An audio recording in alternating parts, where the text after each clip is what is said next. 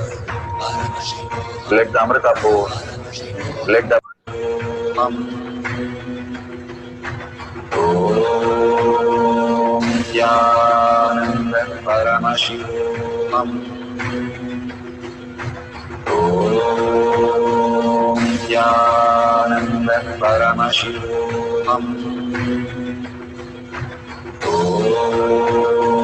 Nithyananda Paramashivam. Om Nithyananda Paramashivoham. Om Nithyananda Paramashivoham. Om Nithyananda Paramashivoham. Om Nithyananda Paramashivoham. Om Nithyananda Paramashivoham. Om Nithyananda Paramashivoham. Om Nithyananda Paramashivoham.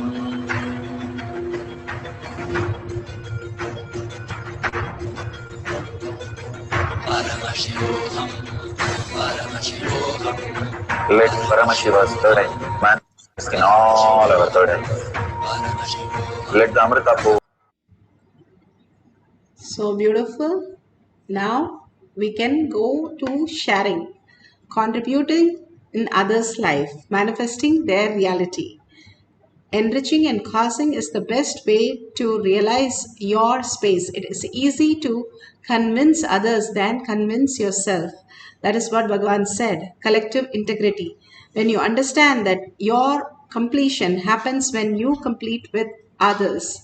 And the best thing is to, simplest and easiest is cause others reality. Causing others realities bring them to the powerful cognition that consciousness is the very way of existence and not struggle with their own lives with all the incompletions. And please share your experience of satsang, pre-satsang, and powerful cognition, power manifestation, any of this, and thanking Bhagavan in tinyurl.com/power manifestation. Every day when you share it, you also become part of the Paramashiva space again and again. And if you see the $sign, you can contribute to Kailasa. What all they are offering, simply the gratitude space starts increasing when you understand the context, how much they are just for overflowing with all the gifts of Paramashiva for each one of us to manifest the space of Kailasa. Even if you give $1 billion, you won't get all these trainings anywhere in the world. It's Bhagavan's uncompromised compassion that he is overflowing in each of us. And whether we contribute or not, whether we manifest or not, he makes sure our life is auspiciousness as long as you're connected to him in simple integrity and simple obedience. That is the most beautiful space of a guru. Guru shows you who you are, who is God, and everything that exists as auspiciousness around you. That is what is Guru's work. So contributing and thanking Bhagavan, gratitude is the shortest distance you can reach him. And contributing to him expands your Kailasa in your inner space, and Guru Bhakti becomes more and more the reality for us. So with that, let's surrender all the powerful cognition and power manifestation to Bhagavan's lotus feet.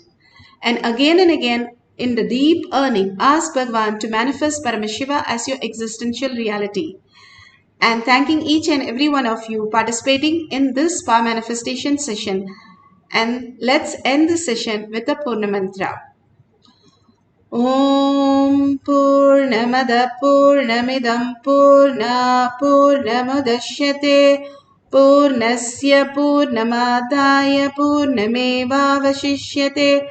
Om Shanti Shanti Shanti Hari Om Tat Sat Sarvam Bhagavate Sri Nithyananda Paramashivam Paduka Arpanamastu.